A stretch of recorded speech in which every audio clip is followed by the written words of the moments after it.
चोल 9वीं शताब्दी में चोल वंश पल्लवों के ध्वंसावशेषों पर स्थापित हुआ। इस वंश के संस्थापक विजयालय 850 से 87 ईस्वी थे, जिसकी राजधानी तांजाय, तंजौर या तंजावुर था। विजयालय ने नरकेसरी की उपाधि धारण की और निशुंभ सूदिनी देवी का मंदिर बनवाया। चोलों का स्वतंत्र राज्य आदित्य प्रथम ने स्थापित किया। पल्लवों पर विजय पाने के उपरांत आदित्य प्रथम ने कोदंडराम की उपाधि धारण की। चोल वंश के प्रमुख राजा थे परांतक एक, राजराज एक, राजेंद्र प्रथम, राजेंद्र द्वितीय एवं कुलोतुंग। तक्कोलम के युद्ध में राष्ट्रकूट नरेश कृष्ण तृतीय ने परांतक प्रथम को पराजित किया। इस युद्ध में परांतक प्रथम का बड़ा लड़का राजादित्य मारा गया। राजराज प्रथम ने श्रीलंका पर आक्रमण किया।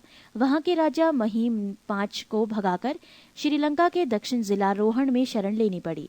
राजराज प्रथम श्रीलंका के विजित प्रदेशों को चोल साम्राज्य का एक नया प्रांत मुंडी चोल मंडलम बनाया और पोलन्नरुवा को उसकी राजधानी बनाया। राजराज एक शैव धर्म का अनुयायी था। इसने तंजौर में राजराजेश्वर का शिव मंदिर बनाया। चोल साम्राज्य का सर्वाधिक विस्तार राजेंद्र प्रथम के शासनकाल में हुआ है। बंगाल के शासक महिपाल को पराजित करने के बाद राजेंद्र प्रथम ने गंगे चोड चोल की उपाधि धारण की और नवीन राजधानी गंगेकोड चोलपुरम के निकट चोलंगगम नामक विशाल तालाब का निर्माण करवाया। नोट: गजनी का सुल्तान महमूद राजेंद्र प्रथम का समकालीन था। चोल काल में भूमि के प्रकार: वेल्लन वगाई, गैर ब्राह्मण किसान स्वामी की भूमि। ब्रह्माद्य, ब्राह्मणों को उपहार में दी गई भूमि। शाला भोग, किसी विद्यालय के रखरखाव की भूमि। देवदान या तिरुनमडदुक्कनी, मंदिर को उपहार में दी गई भूमि। पल्ली चंदम, जैन संस्थानों को दान दी गई भूमि।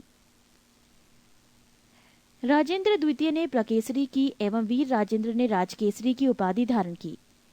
चोल वंश का अंतिम राजा राजेंद्र तृतीय था। चोलों एवं पश्चिमी चालुक्य के बीच शांति स्थापित करने में गोवा के कदम्ब शासक जयकेस प्रथम ने मध्यस्थ की भूमिका निभाई थी। विक्रम चोल अभाव एवं अकाल से ग्रस्त गरीब जनता से राजस्व वसूल कर चिदम्बरम मंदिर का विस्तार करवा रहा था।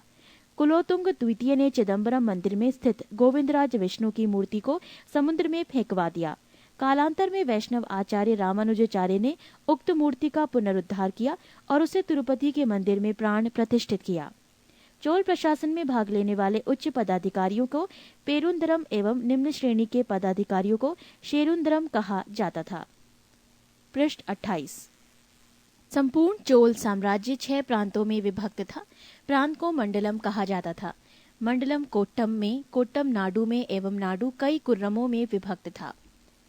नाडु की स्थानीय सभा को नाटूर एवं नगर की स्थानीय सभा को नगरतार कहा जाता था। स्थानीय स्वशासन चोल प्रशासन की मुख्य विशेषता थी। उर सर्वसाधारण लोगों की समिति थी, जिसका कार्य होता था सार्वजनिक कल्याण के लिए तालाबों और बगीचों के निर्माण हेतु गांव की भूमि का अधिग्रहण करना। सभा या महासभा, ये मूलतः अग्रहारों और ब्राह्मण बस्तियों की सभा थी, जिसके सदस्यों को पेरुमक्कल कहा जाता था।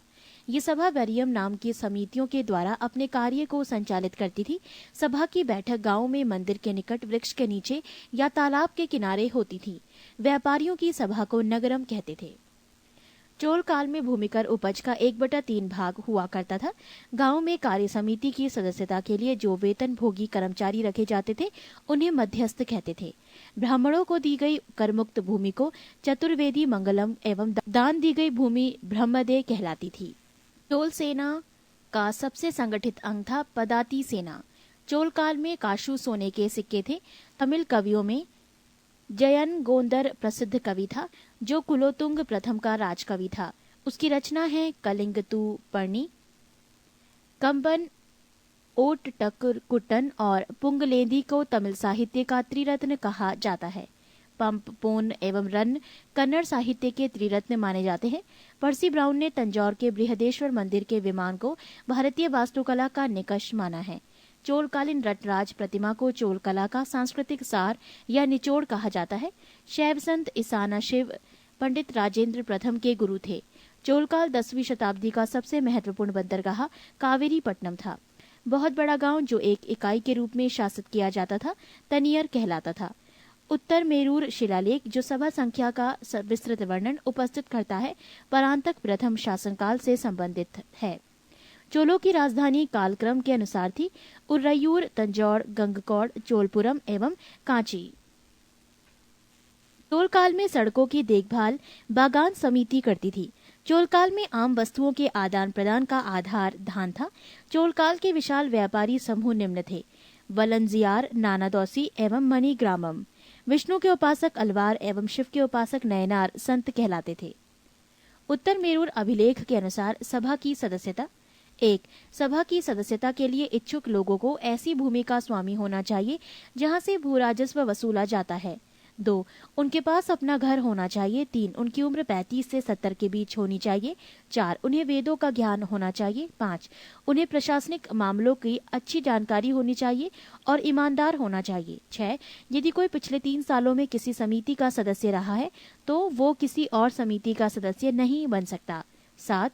जिसने अपने आप या अपने संबंधियों के खाते जमा नहीं कराए हैं वो चुनाव नहीं लड़ सकता।